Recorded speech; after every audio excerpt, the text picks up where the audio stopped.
Boa noite a todos. Eu agradeço, Osmar, o convite. E meu coração, se tivesse um estetoscópio agora para poder ouvir, vocês saberiam que ele está acelerado. Porque eu estou muito emocionada de estar aqui hoje. Não vou chorar, mas as lágrimas vêm. O que acontece? Dia 8 de agosto de 2019, eu estava aqui. Também era Dia dos Pais. Você se lembra, Osmar? E eu combinei com ele que eu ia fazer uma palestra com o tema Dia dos Pais, também é Dia de Deus. Que coincidência, né? Só que a gente nem sabia que no próximo Dia dos Pais, em agosto de 2020, nós não poderíamos estar aqui. A humanidade foi pega de surpresa. Surpresa, não muito, né? Porque a gente que está ligado mais à espiritualidade já sabia que alguma coisa teria que acontecer, porque a humanidade estava caminhando rumo a um abismo. Então, tudo que nos acontece não é por acaso. Tudo tem uma razão de ser. E a espiritualidade sabia que a gente precisava ter um chacoalhão. E o chacoalhão veio. E é por isso que agora a gente está retomando devagarzinho. Graças a Deus nós temos a ciência para nos ajudar. A espiritualidade sempre faz tudo e nos dá as armas também necessárias para que a gente possa vencer. Então, não esquecendo que hoje foi Dia dos Pais.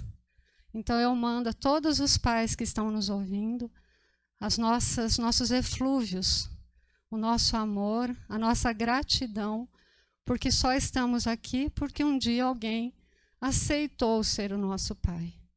Ele pode biologicamente não nos ter assumido, mas ele nos deu o material genético. E lá na espiritualidade foi combinado que, através desse pai e de determinada mãe, a gente estaria aqui presente. Então, eu agradeço ao meu pai biológico e agradeço ao maior pai de todos, que é Deus. Então, Dia dos Pais também é Dia de Deus. Bom, por que a gente fica emocionado? Porque nós estamos aqui em poucas pessoas. Se a gente for contar, menos de 10. Mas estamos voltando aos poucos. E é muito emocionante dar palestra aqui. Em casa é confortável. Em casa a gente se arruma metade para cima, senta no computador e faz a palestra. Mas aqui tem a emoção, tem a energia que essa casa maravilhosa prepara, que a espiritualidade prepara para receber. Então é diferente, é emocionante ver os olhos de todos aqui nos olhando, e eu tenho certeza que todas as cadeiras estão ocupadas.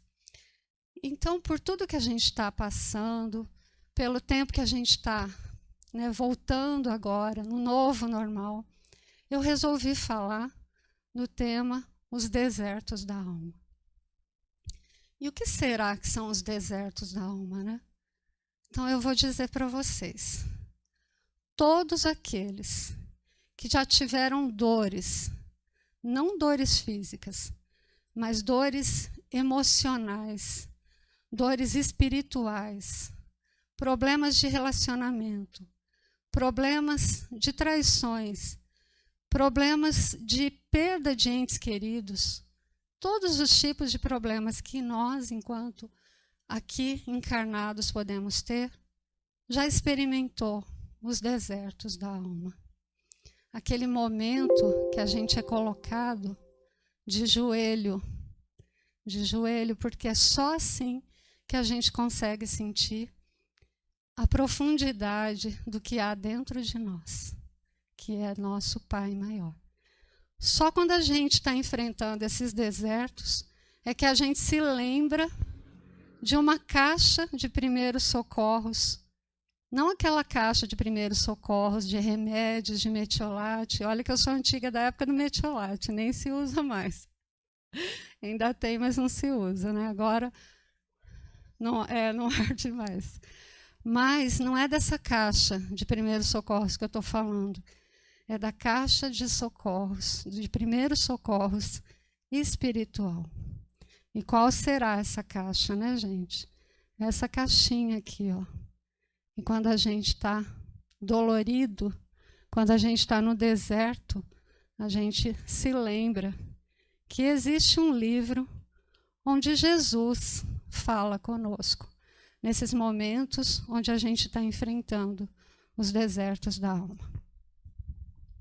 E existe um capítulo específico para os aflitos. Bem-aventurados os aflitos. Então eu separei aqui, vou ler só um trechinho para a gente comentar.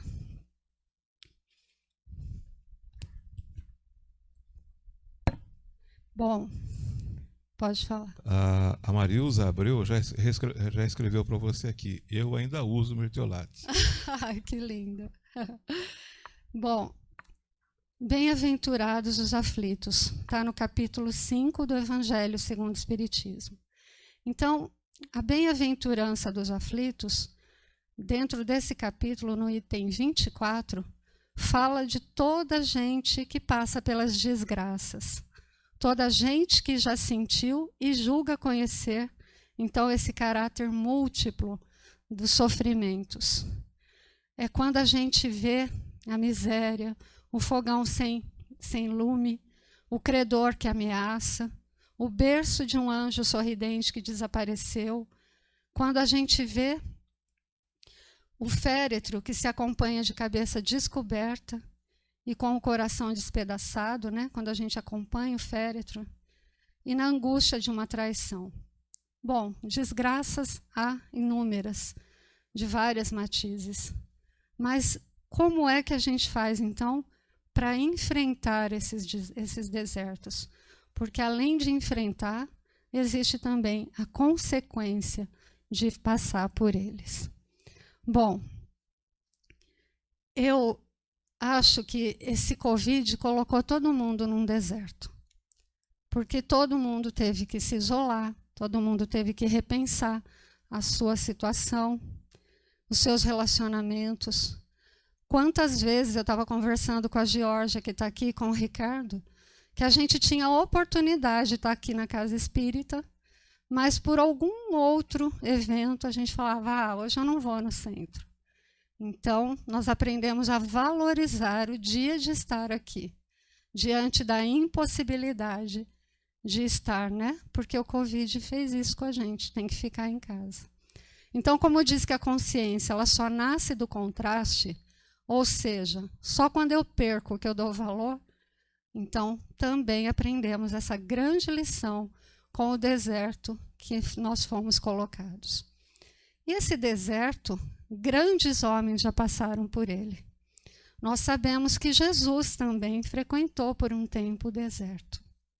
Nós sabemos de Paulo, né, o antigo Saulo de Tarso, que também passou pelo deserto. Aliás, a gente reclama, né, que já estamos quase fazendo aniversário com o Covid, 2 anos daqui a pouco, porque 2020 foi, 2021 já está indo. E Paulo ficou 3 anos no deserto, porque foi necessário.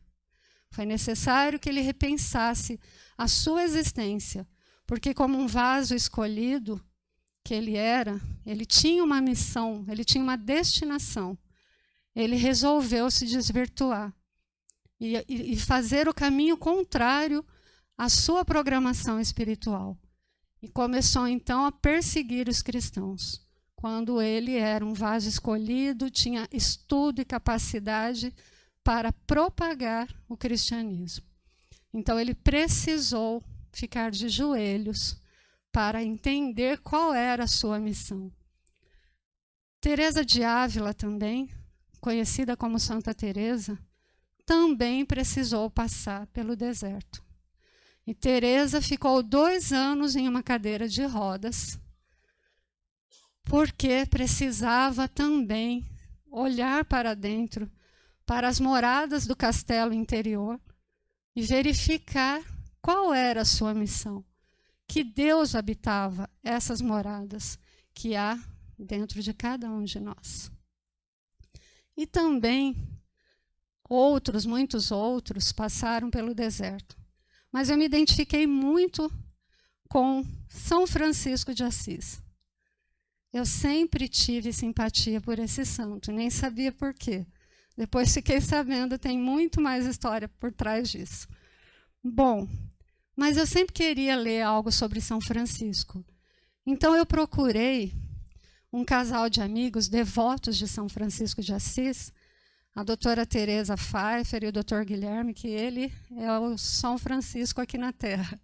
E eu pedi para que eles me indicassem uma biografia, a mais indicada, né, que ele lê muito sobre São Francisco, para que eu pudesse ler. Mas pelos diversos afazeres deles, eles acabaram se esquecendo. E aí, como existe uma lei no universo, né, que aquilo que você procura também está à sua procura, o livro veio também às minhas mãos. E é esse livro aqui, ó, Simplesmente Francisco. Esse livro é uma joia. Não dá para você não lê-lo em 2 dias e voltar a ler. E quando você está chegando no finalzinho, você já começa a se sentir órfão, porque está acabando. Mas aí eu prometi a mim mesma, eu vou ler de novo. E não vou ler só uma segunda, terceira, quarta vez. Eu vou ler a terceira já, e mais vezes, e cada vez que eu leio, eu me surpreendo e me identifico muito com Francisco. Por quê? Porque Francisco é muito parecido com a gente. Francisco também precisou passar pelo deserto. Francisco, ele era filho de um rico comerciante de Assis. Ele tem esse nome porque o pai dele ia muito para a França.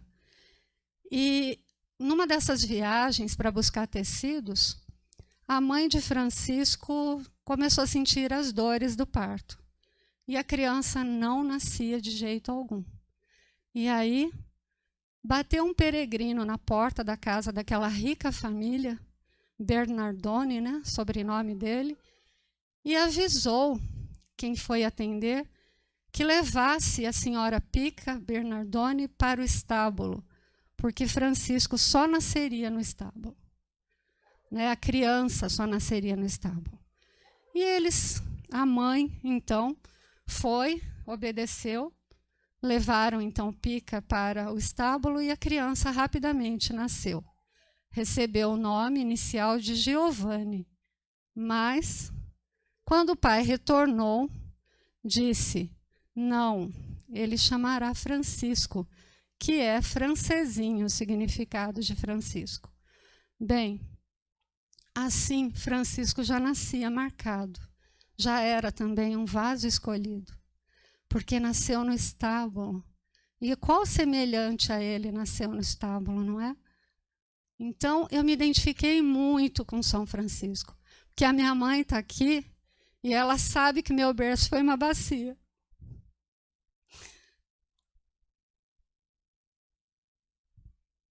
Então, a gente nasce marcado.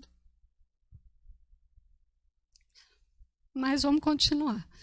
Então, Francisco, até descobrir qual era a missão dele,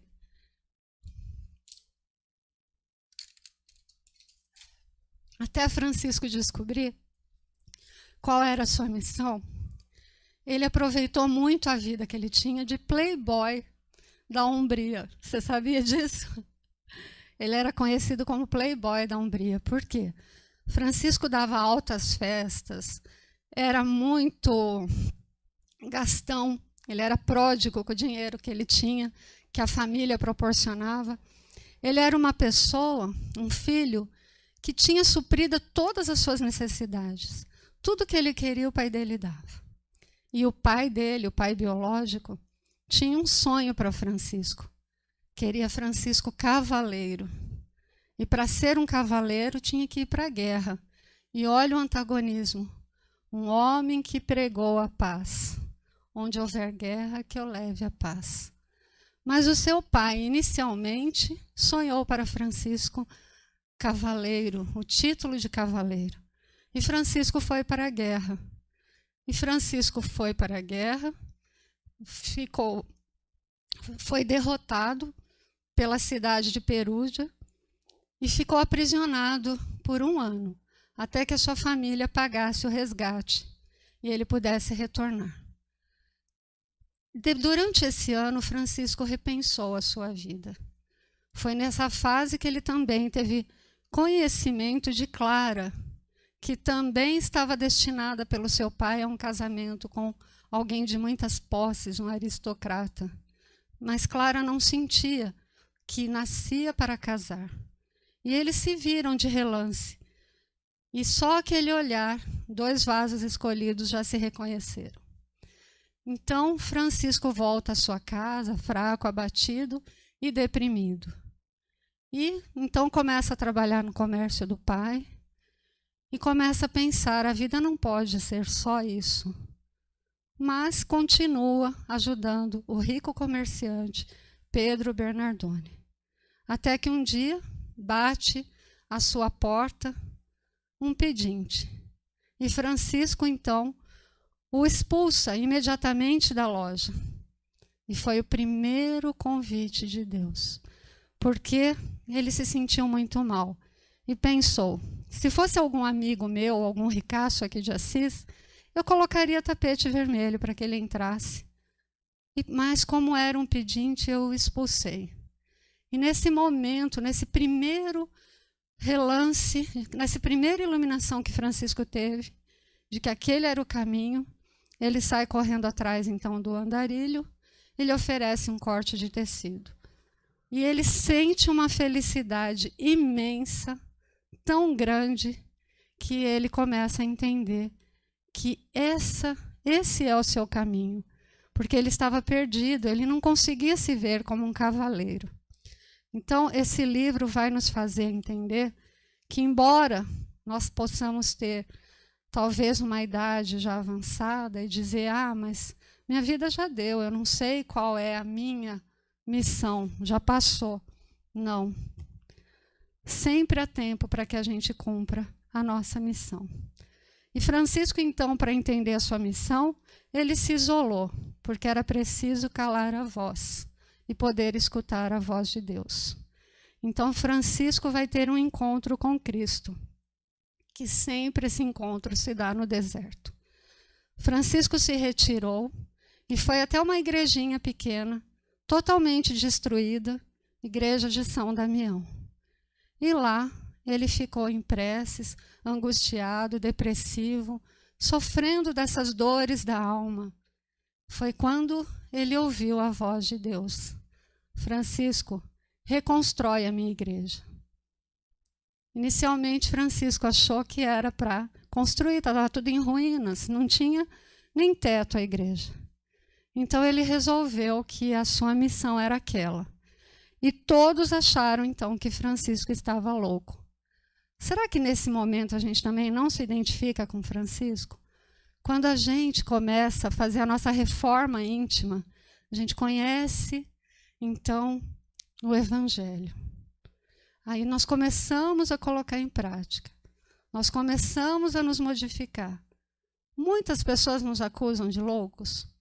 Nossa, você está muito estranho. Você não é mais a mesma pessoa. Estão fazendo lavagem cerebral naquele centro, né? E assim por diante. Aí você não quer mais participar de determinadas situações. Você vai em uma festa onde tem muita bebedeira, muita conversa que não leva a nada. Você já não se sente bem, não consegue mais, como se diz, participar daquela situação. Então você começa mesmo a ficar estranho, mas estranhamente mais feliz, que foi o que acontecia com Francisco. Quanto mais taxavam de louco, mais feliz ele estava, porque mais ele se encontrava com a caridade que Francisco fazia. Até que ele percebeu, então, que todo aquele amargo, né, que era andar com os leprosos, que era reconstruir a igreja, que era cuidar dos necessitados, até que ele percebe que todo aquele amargo é convertido no doce da iluminação de sua alma. E aí Francisco também entende que a família dele é a família de Deus. Então ele é procurado por seu pai, ele é até levado ao juiz de Assis, e o julgamento era em praça pública, todos iam lá. E aí o pai faz acusação, era assim o sumo pontífice da cidade que fazia o julgamento. E aí o pai acusa Francisco de estar louco, de estar andando com os leprosos. E Francisco então pede perdão ao pai, diz para ele que ele entendeu qual era o seu caminho. E o pai então novamente argumenta que é muito fácil a gente fazer caridade com chapéu alheio, né? Então Francisco andava fazendo caridade com o dinheiro dele. E é um momento, então, muito significativo quando Francisco tira toda a sua roupa, se despe, né? E fala para o pai, tudo aqui está todo o seu dinheiro. A partir de agora, eu vou, então, seguir o meu caminho e conseguir, então, tudo através do meu esforço. E é assim, então, que São Francisco começa a sua jornada. E é interessante quantas passagens esse livro fala, e não há uma que a gente não se identifique. Porque o que acontece? Em nenhum momento Francisco era louco, em nenhum momento Francisco era santo. Porque nesse caminho, ele também tinha dúvidas. E quantos de nós, nesse caminho que nós estamos, não temos dúvidas? Não duvidamos, né? Às vezes a gente está sendo tão agraciado e duvida, né, Regiane? E duvida. Mas faz parte do caminho. Nós estamos nos construindo. E aí, Francisco, então, se veste da túnica do Evangelho. E quantas vezes a gente tenta viver a túnica do Evangelho? E como é difícil. Porque quando a gente lê, tudo é muito bonito. E quando a gente vai aplicar, a gente esquece. Né? Porque nós somos assim. Nós somos duais. Nós somos feitos de luz e de sombra. Então, dependendo do que a gente está alimentando, a gente está na luz ou a gente está na sombra. Então, a gente fica ainda nessa dicotomia, sem saber para onde vai. Francisco tinha muito disso. Mas sempre quando ele estava na dúvida, ele procurava ficar quieto, procurava um deserto e tentava ouvir a voz de Deus. Porque assim como Teresa de Ávila, assim como Jesus sempre demonstrou, como Paulo de Tarso também, muitas vezes nós precisamos dessa introspecção, desse silêncio para a gente poder ouvir o que é que Deus quer de nós. E muitas vezes os freis que estavam seguindo, então, Francisco, eles perguntavam, e agora? O que a gente tem que fazer? Ele dizia, eu não sei. Vamos ouvir a voz de Deus. Vamos abrir o Evangelho. E os amigos de Francisco, os amigos da farra, ficaram intrigados e foram lá ver o que Francisco estava fazendo. Dormindo ao relento, dormindo no Vale dos Leprosos. E chegando lá, começaram a questionar Francisco. E essa passagem eu conheci até antes do livro. Essa passagem sempre me marcou muito. Conheci há 20 anos atrás um amigo de faculdade que dizia, houve um tempo em que eu acreditava em palavras. Porque está cheio de gente aí falando, mas na hora da ação, da atitude, é totalmente desvinculada do que fala. E Francisco, então, ouviu seus amigos dizendo, Francisco, não precisa se vestir dessa forma, ficar descalço, dormir no Vale dos Leprosos. Vamos voltar para a casa do seu pai. Olha, a gente promete que amanhã a gente volta aqui e ajuda você a construir a igreja. Francisco ouvia tudo calado. Aguardava ouvir a voz e respondeu. Houve um tempo em que eu também acreditei em palavras. Os amigos, nesse momento, entendem a profundidade do que Francisco acabava de dizer, então também começam a carregar as pedras e se converte à nova religião, né? Que a gente não diz religião, né? Mas a nova ordem dos franciscanos, que Francisco foi quem fundou. Então, é muito interessante o quanto a gente vai vendo que esse coração desse conhecido como polverelo, né, ele ficou apelidado do pobrezinho de Assis. Era motivo de zombaria, porque o homem, um dos filhos mais ricos de Assis, agora era o pobrezinho. Então, esse coração desse pobrezinho começou a chegar a notícia a todos os cantos da Itália, e muitos começaram a procurar e se juntar, então, à ordem de Francisco, o pequenino, que sempre quis ser pequenino. E como é que Francisco, então, fazia tudo o que ele se propôs a fazer e que ele também nem sabia, e que foi o caminho que foi mostrando? São Francisco, ele fazia tudo de maneira alegre. E isso eu também me identifiquei, porque muitas vezes eu fico muito brava, carrancuda, briguenta, porque eu quero que as pessoas vivam o Evangelho. Mas cada um tem a sua hora, cada um tem o seu jeito, cada um vai chegar a hora que tem que chegar. E isso é maravilhoso, a gente começar a entender que nós não somos educadores de ninguém, que cada um vai ter o seu caminho. É interessante, tem uma passagem de Sócrates, que Sócrates falava, né, na praça pública, e os jovens que o ouviam ficavam maravilhados. E eles falavam assim: mas se todo mundo ouvir o Sócrates, todo mundo vai ser mais sábio, vai ficar muito mais fácil viver aqui. E aí questionaram Sócrates, por que ele não...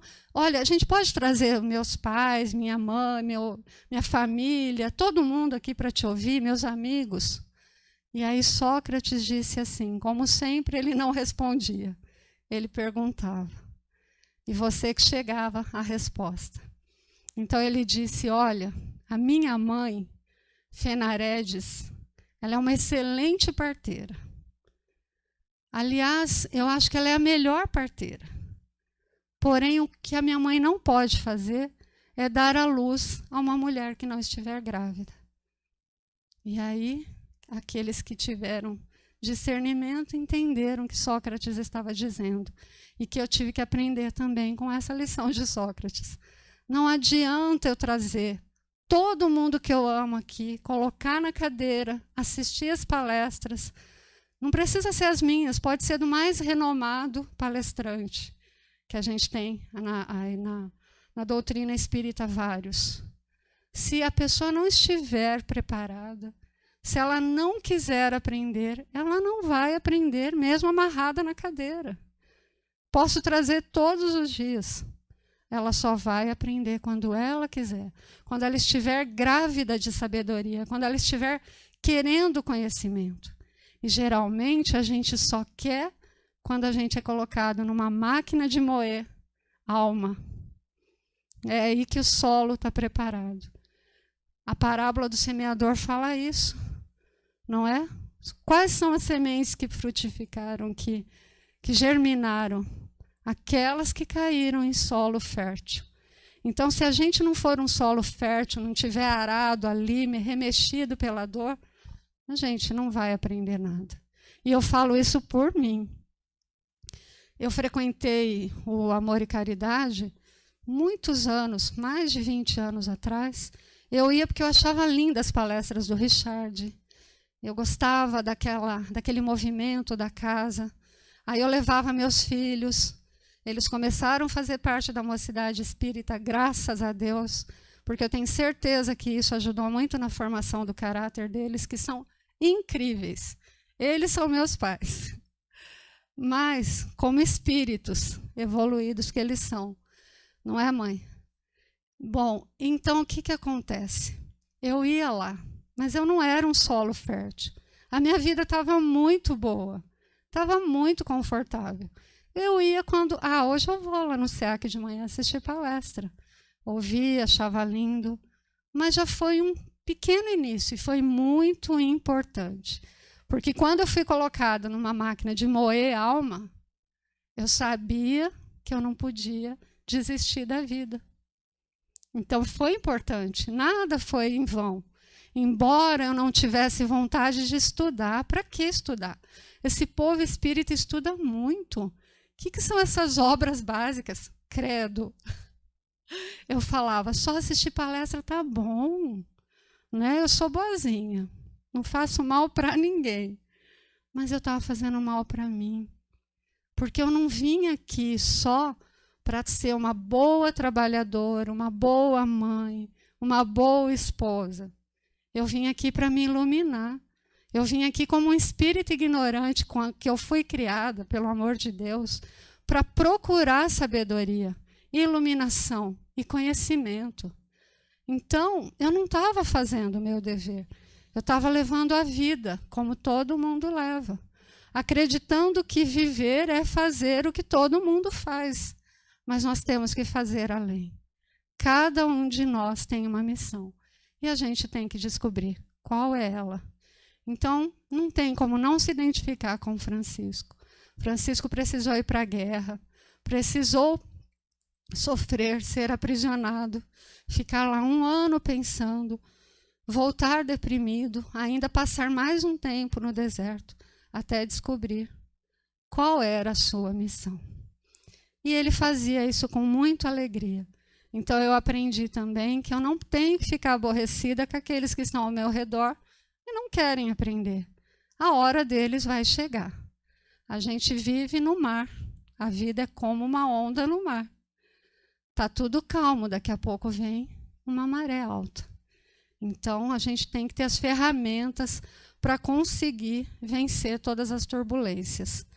E, graças a Deus, quando eu precisei, quando eu passei pelo deserto, foi a doutrina espírita, foi todos os ensinamentos que a vida continua, que se eu não consigo entender a razão porque eu estou sofrendo agora, tem uma razão anterior que eu não conheço e que eu fui muito feliz em poder conhecer e saber que tudo tem uma razão de ser. Gente, não há desordem no universo, nada é caos, tudo tem uma razão de ser. Então, essa conexão que a gente faz quando lê Francisco de Assis, você percebe que ele era igual a nós. E todo o seu caminho foi um caminho difícil, de dúvidas.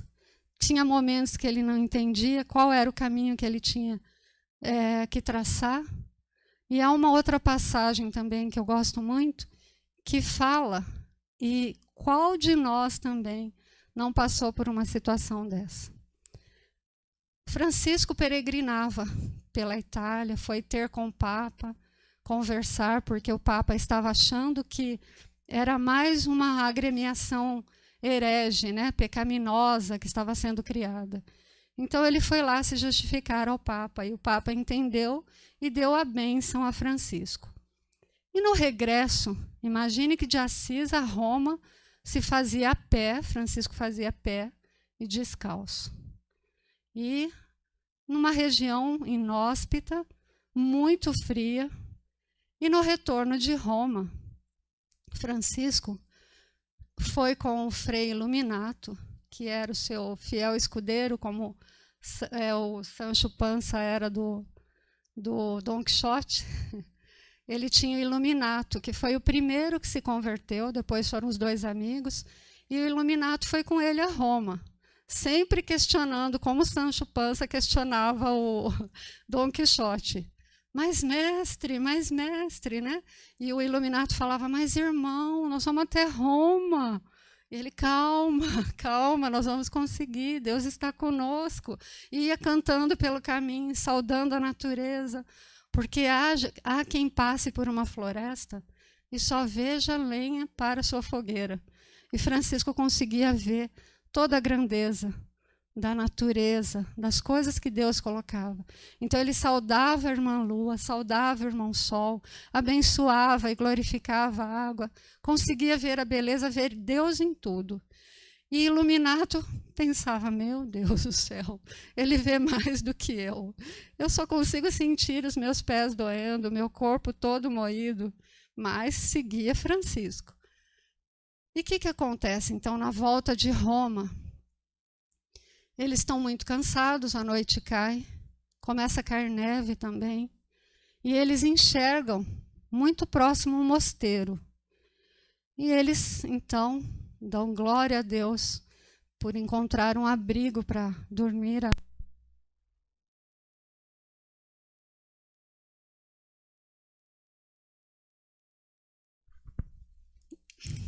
Bom, desculpa, gente.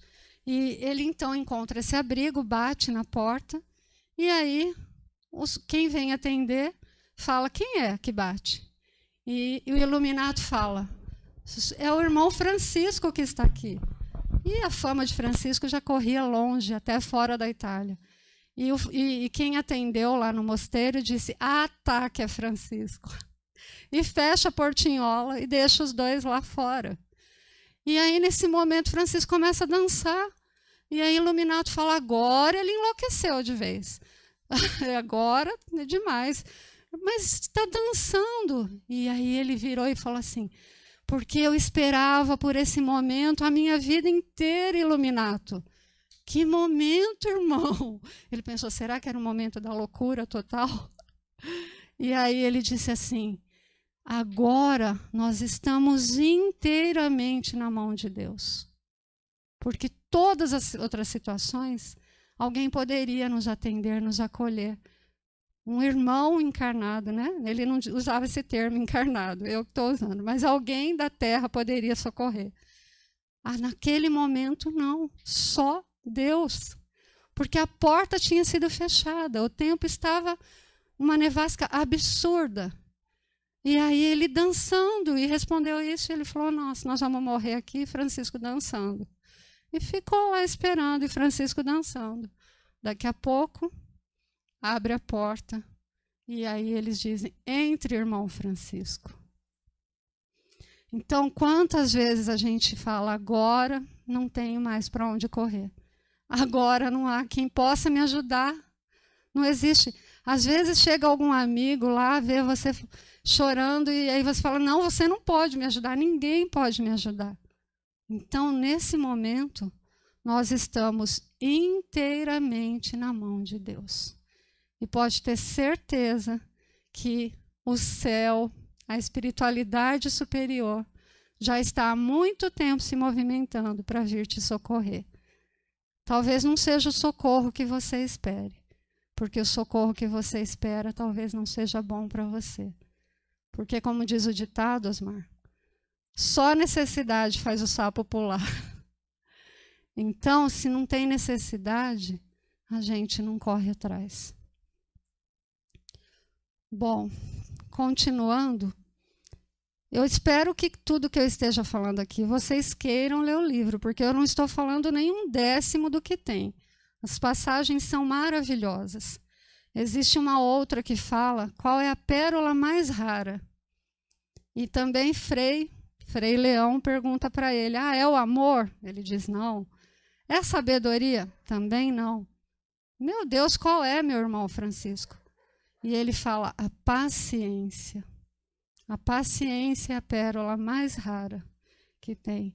Mas tem toda uma história envolvendo a pérola rara. Então, eu espero que vocês consigam, através dessa minha palestra, quem não tem interesse, tenha, porque vale a pena. Esse livro aqui foi lançado mês passado. Tem lá na USE vários, porque eu pedi, falei, gente, vocês comprem mais, porque todo mundo vai ler esse livro, porque eu vou multiplicar tudo que está aqui, porque faz parte, é maravilhoso, faz parte da nossa vida. Todos somos Francisco. E vocês já pararam para pensar que a oração de São Francisco é uma oração de atitudes, não é uma oração de pedidos. Ele até fala, fazei de mim instrumento de vossa paz. Mas se você for olhar, ele se coloca sempre em atitude. Que eu perdoe mais do que seja perdoado. Que eu ame mais do que eu seja amado. Não é? Então, são várias questões que falam sobre a atitude que a gente tem que ter perante a vida. Porque muita gente... Quanto falta? Muita gente fala, mas olha, eu peço, ninguém me ajuda, a espiritualidade não me ajuda. Talvez porque você esteja pedindo o que você quer, mas não o que seja preciso para você. E eu agradeço muito mesmo de não ter sido atendida no que eu pedi, porque talvez eu não estivesse aqui. Eu estivesse de vez em quando frequentando também as palestras dominicais. E foi somente as dores da alma, os desertos da alma que me trouxeram a estudar a doutrina espírita, a tentar vivenciar o evangelho e a implementar a difícil, mas necessária reforma íntima. Então, eu falo, é a caixinha de primeiros socorros espiritual, o evangelho. O livro dos Espíritos é a resposta para as nossas dúvidas. Por que eu sofro? Não é? Se não tem uma causa agora, tem uma causa precedente. Então a gente começa a entender. E eu estava falando ali com a Georgia, né? Como a gente muda. Então você vê as pessoas, ai, mas tal coisa tem que acontecer, ai, mas eu preciso. E aí a gente sabe que o que for necessário vai acontecer.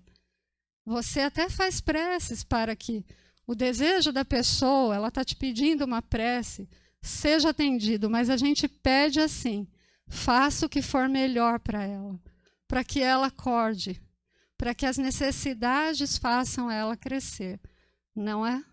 Então a gente começa a mudar, e até conosco mesmo. Eu me lembro que eu estava com um problema, e aí um amigo falou, como que você vai resolver isso? Eu falei assim, olha, se eu tiver que passar por isso, eu vou passar. E nada vai mudar. E eu vou passar porque é para o meu bem. Então eu não estou com medo. Que venha o que Deus acha que é melhor para mim. Talvez eu tenha que aprender muito com isso. E é assim que a gente começa a reagir. E as pessoas começam a achar que espírita tem sangue de barata. Não tem, não. Tem entendimento de que tudo tem ordem. Que nós fizemos uma programação, que nós temos que completar. Faça chuva, faça sol, venha vírus ou não venha. Todos os desencarnes não ocorreram por acaso. Não cai uma folha do céu que não seja com a permissão de Deus. Não adianta. Eu acredito muito na ciência. Eu faço toda a minha parte. Uso álcool em gel, não vou em aglomeração, tomo a vacina, eu faço a minha parte. Mas o resto está nas mãos de Deus.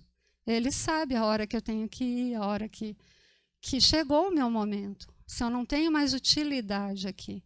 Porque nós temos que ter utilidade. A vida só se justifica pela utilidade. E também não adianta todo o conhecimento que a gente vem aqui na Casa Espírita e recebe, se a gente não coloca em prática. Conhecimento só é útil se a gente coloca em prática. É difícil? É. A gente cai? Cai.